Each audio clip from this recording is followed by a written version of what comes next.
Every interaction I have with anyone who is suffering from pain and other symptoms is in some way the same. Everyone wants answers, doesn't know where to find them, who to believe, what to think, or even despairs that there are answers. My column system explains every corner of mind-body experience so that you know how to think and what to do to get better fast. The 3 columns, emotions, doubt, and power, are each tools to eradicate chronic symptoms, alleviate acute ones, and expand peace and alignment with yourself. If you need my help getting past your symptoms, you can join my teaching seminars at www.crushingdoubtseminars.org. If you haven't already, click subscribe, ring the bell for notifications, hit like if you like what you're hearing, and put your comments below. Today I am joined by Dr. Samuel Mann, a physician, researcher, and nationally known specialist in hypertension. He's the author of 3 books, his latest entitled Hidden Within Us, and I'm honored to have him here with us today.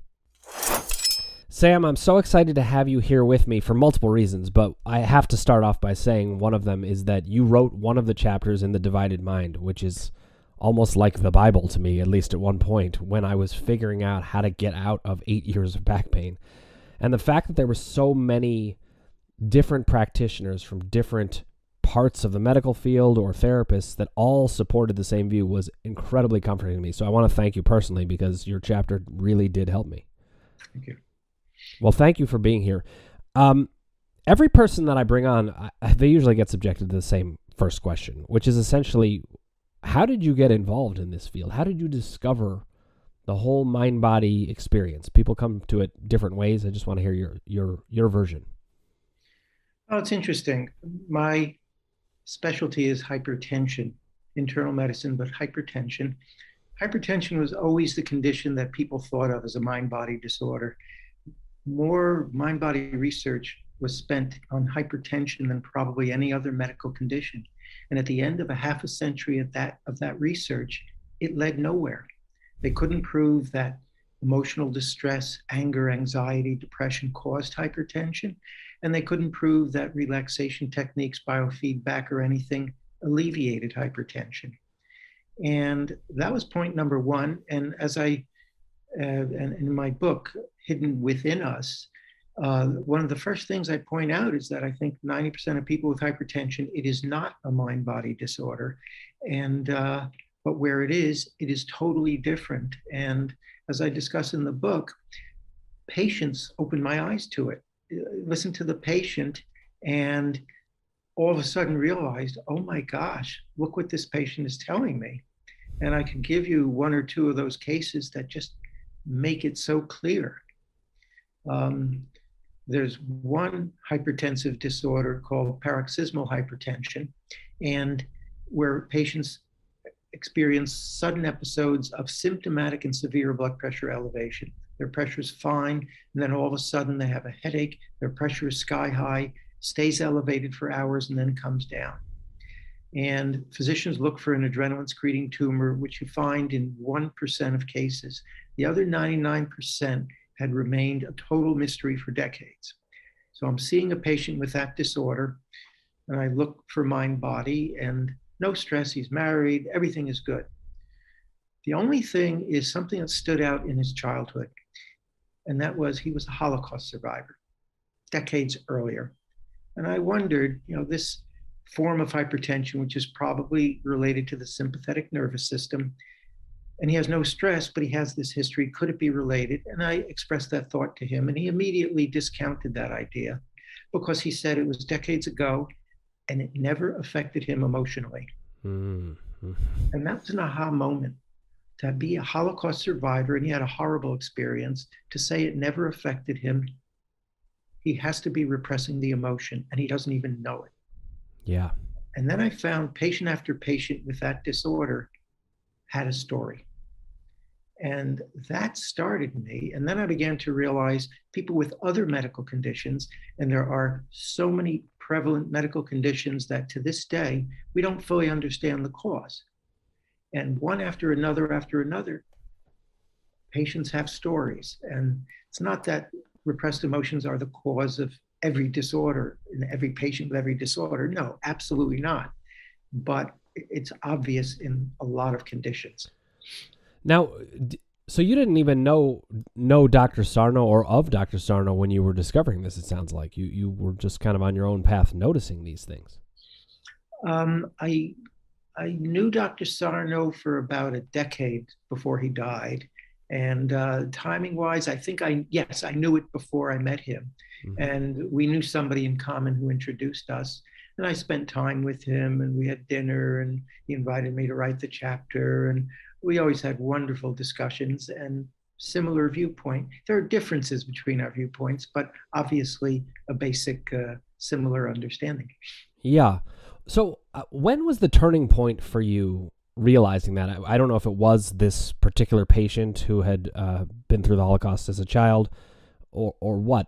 At some point, something turned. Did something help you, like that you read, or just the observation yourself started to shift your mindset on that? It was observations. And the interesting thing is paroxysmal hypertension, which again was a total mystery. Nobody knew how to treat it. Patients continued to suffer episodes for years, and there was no blood pressure medicines don't prevent it.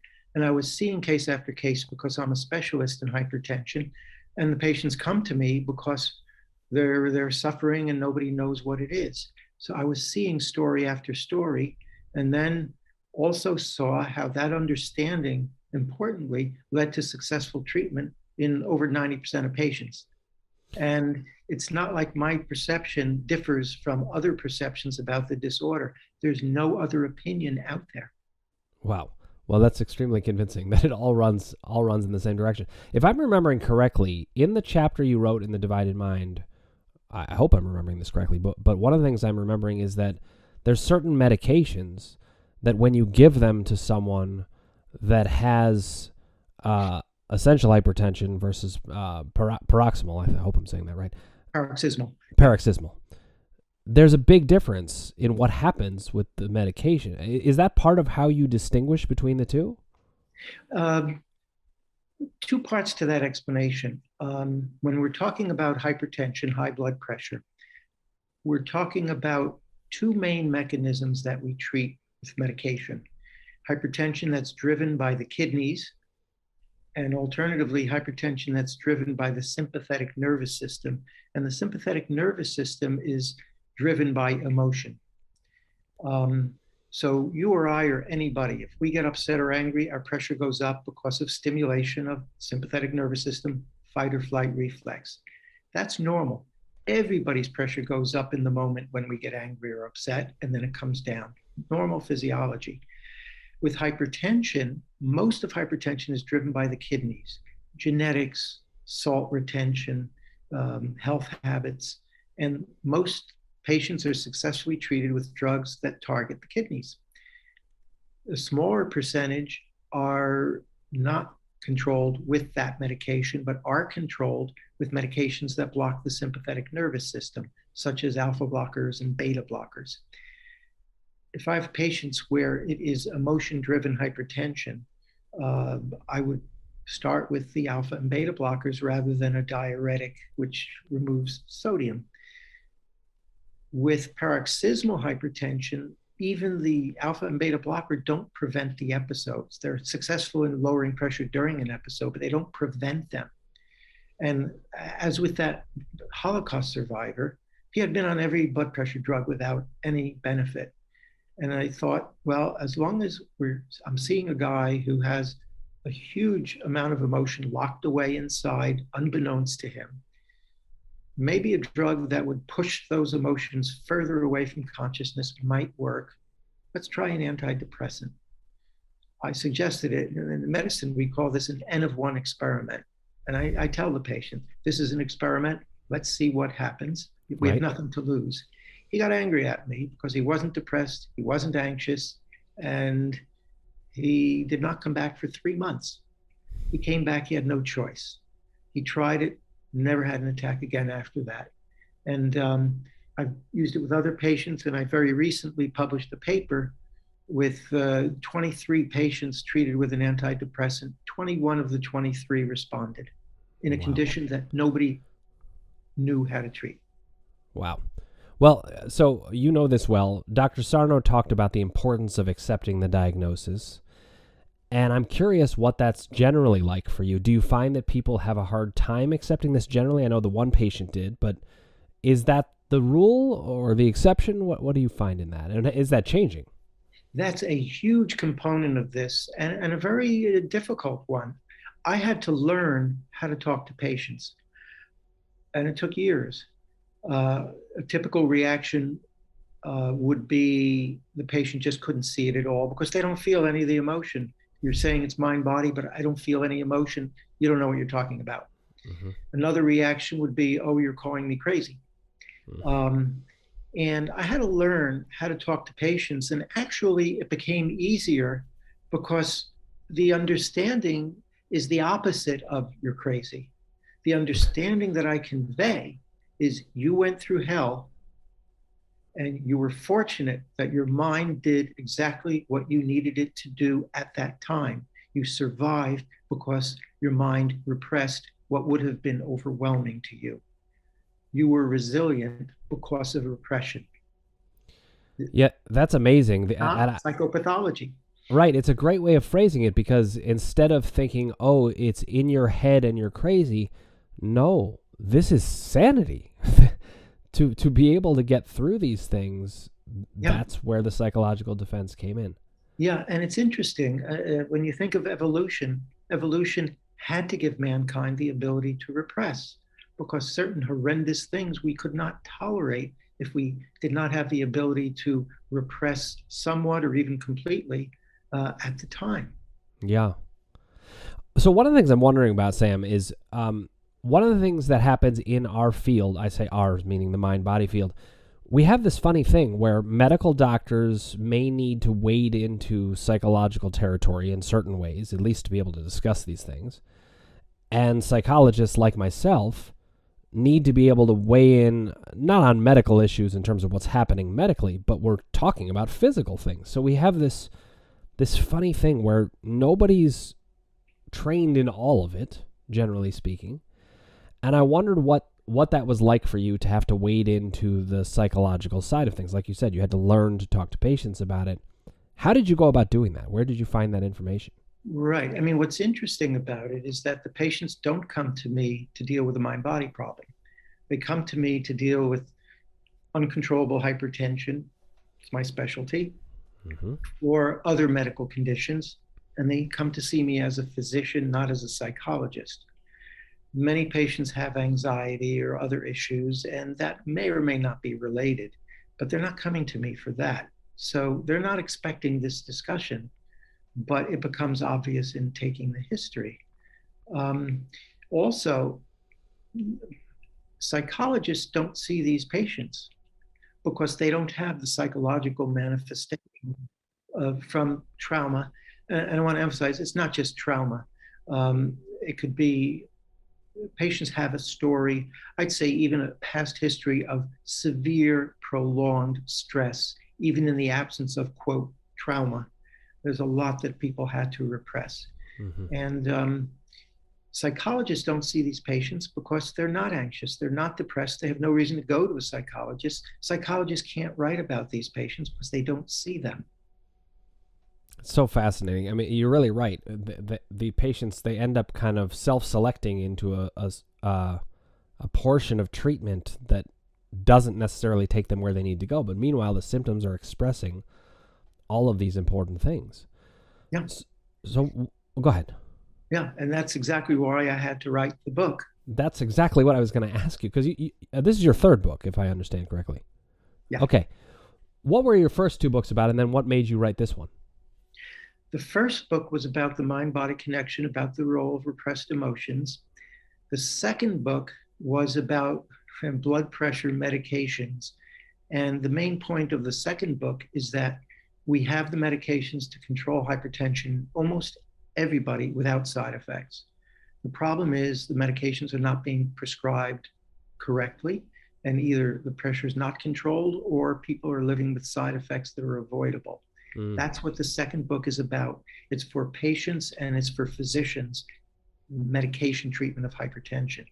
This book, Hidden Within Us, is about repression. It's about the mind-body relationship in a lot of other conditions.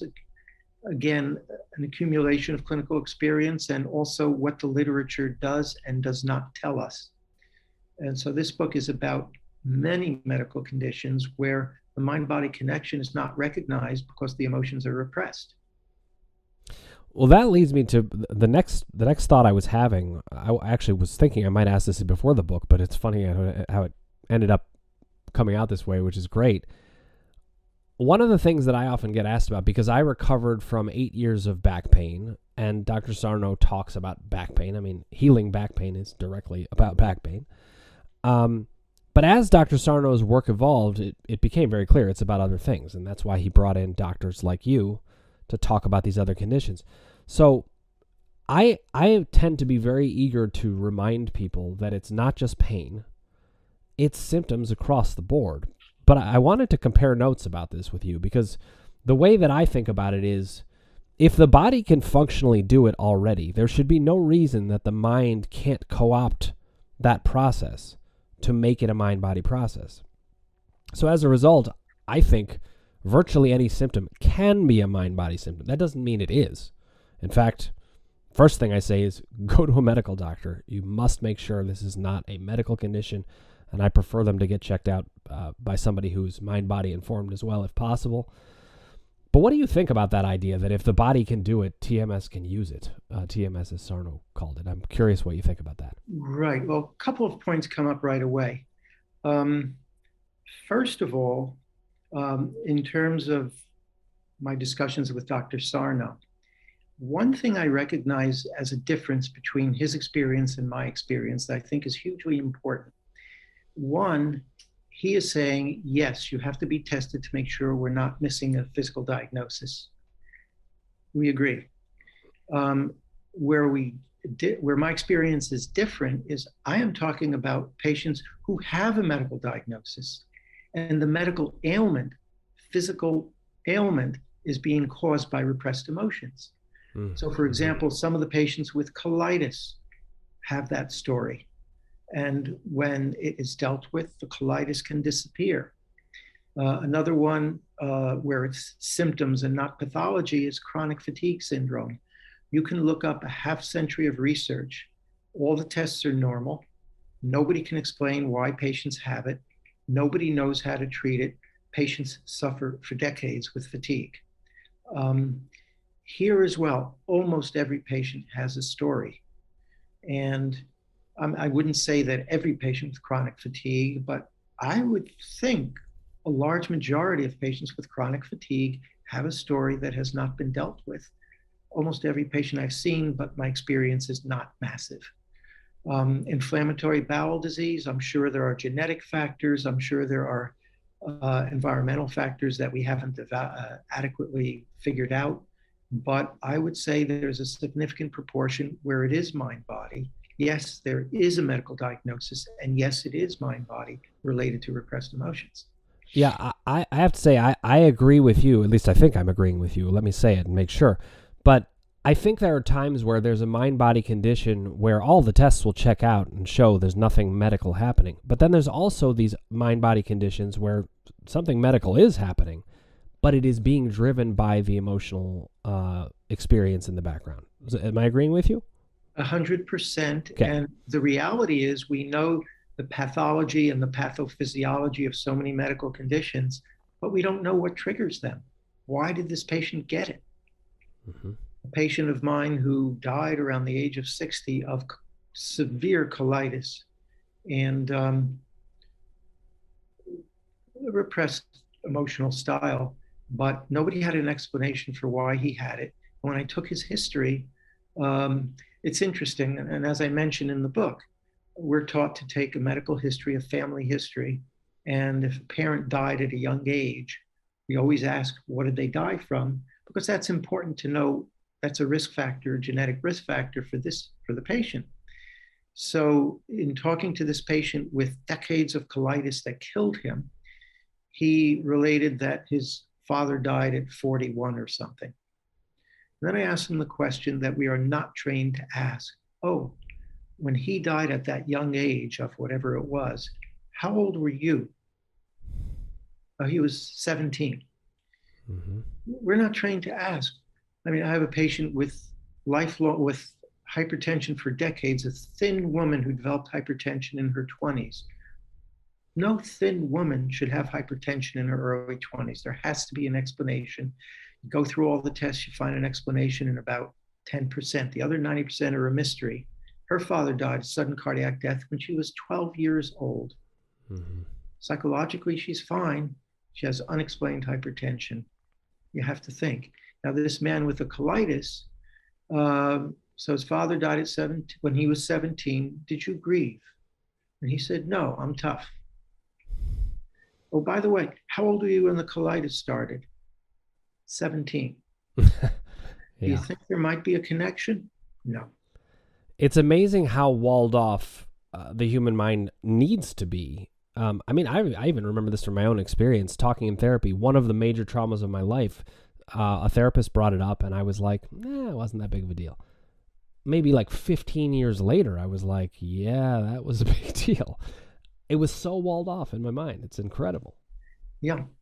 And, a lot of the mind-body research is about the anger you feel, the anxiety, the emotions you feel. Then there's the trauma research. And you have trauma questionnaires. And it's a good thing. But the trauma questionnaires, they don't evaluate how severe any of the traumas was.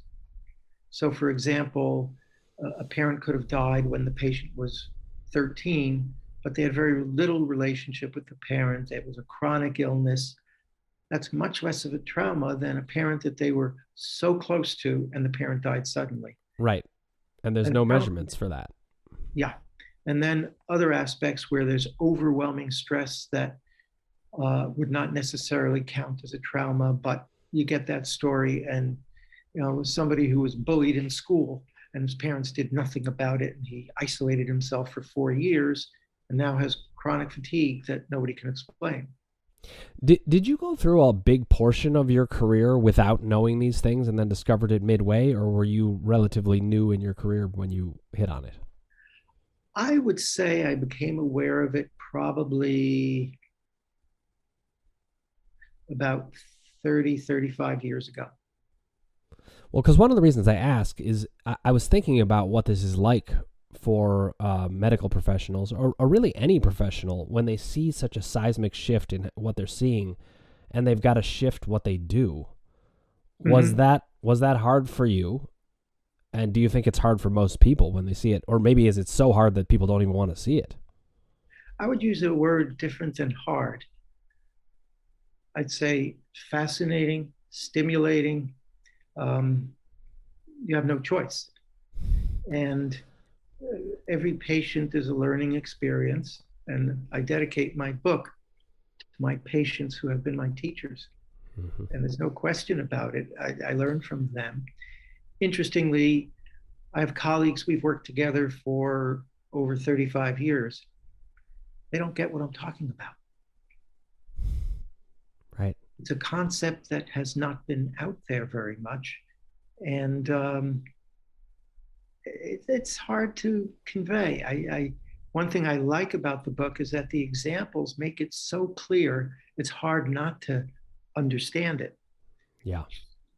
So another thing that I was thinking about, I don't know how much you know about my specific work. My podcast is called Crushing Doubt. The book that I'm going to be publishing soon is also called Crushing Doubt. And one of the reasons that I called it that and think about it that way is it's double meaning. The patients, they're confused. They have no idea what's going on, whether in the form of there's something going on medically and I don't know, or if they're onto the mind-body process but still don't know. There's so much confusion. And Dr. Sarno is very important to me because he was such a big part of my getting better, and I found what he said made so much sense in so many ways. One of the things that he said, in addition to the fact that these repressed emotions can cause symptoms, is that when people don't accept the diagnosis, they can't get better.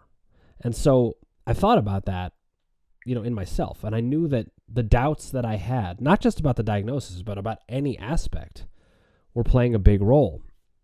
And one of the things that I did is you probably know Eric Sherman because he wrote one of the chapters of the books as well. I went to see Eric Sherman, and I just had one session with him where I asked him hundreds of questions. I just needed to know them all. And that session, that information, brought me so much relief from all that doubt, and I could settle into the process of believing in this. In your work, do you even have to do that? If they accept it enough to take the medication that is needed? I mean, how often do you have to really dig into that? Okay. Let me give you about 4 answers. Okay. A patient comes to me for a medical condition, whether it's they have colitis, or whether they have chronic fatigue, or migraine is another one, back pain, fibromyalgia, hypertension, others. And it's a patient where I strongly think there is a mind-body connection. What are the possible reactions of the patient, and what treatment avenues does it open up? And I'd say at the one extreme are patients who just don't get it.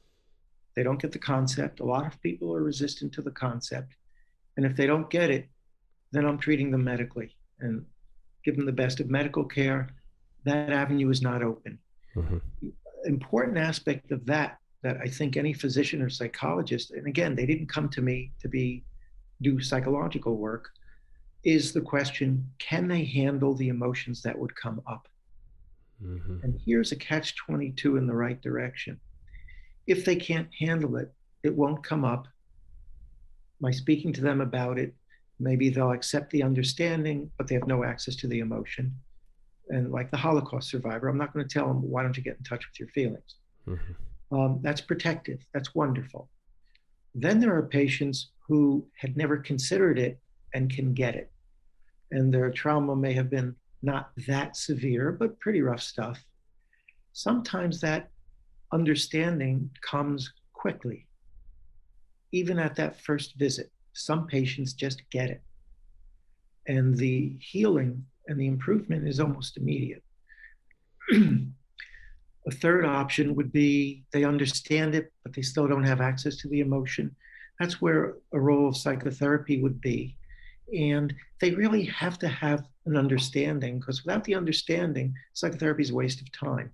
At least if they understand it and want to get at it, psychotherapy plays a role.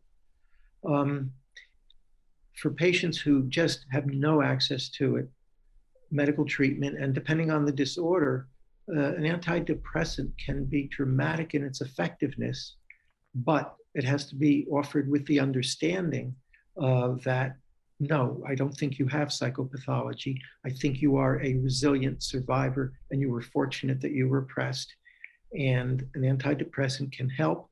And I give the patient the choice of if they would like to try it. And I tell them, if it doesn't work, or if you have side effects, we can always stop it. You'll know within 2 weeks if it's going to help. And I leave the choice to the patient. That's how I deal with the resistance of treatment. And it makes a lot of sense. You know, you're letting them guide you. You said they're your teachers. And I also don't like to give them the antidepressant the first visit, because let them settle a little bit with this new understanding that has never been suggested. See what their reaction is first. Right, because we're handing them information and we don't know what they're going to do with it. Even the Holocaust survivor, he went away for 3 months, but then he did come back. Because there are times where the symptoms are bothersome enough or dangerous enough that it's got to be dealt with in some way. So they come back. And the important thing is, and I think this is one of the most crucial messages of the book, is that if the emotions come up just from conversation, the patient can handle it. If he has repressed it for decades and can't handle it, he's not going to suddenly get in touch with this emotion because of something I said. So that's what I mean by catch-22 in the right direction. If the feelings come up, don't get scared. This is healing. Well, I love what you said there, because one way we could think about that is that we can trust that the emotions come when the person is ready for them. Yeah. And that means we can use what's happening for the patient and how they're thinking about it as a guidepost as to whether to dive into this. Absolutely. And it's interesting. A lot of these patients, life is the best it's ever been at the time that they're having these ailments. On the other hand, if somebody's life is a mess, I don't know if that's the time or any possibility of getting in touch with any of it, because their life is a mess. But if their life is in decent shape, the opportunity for healing is there. Wow. Yeah.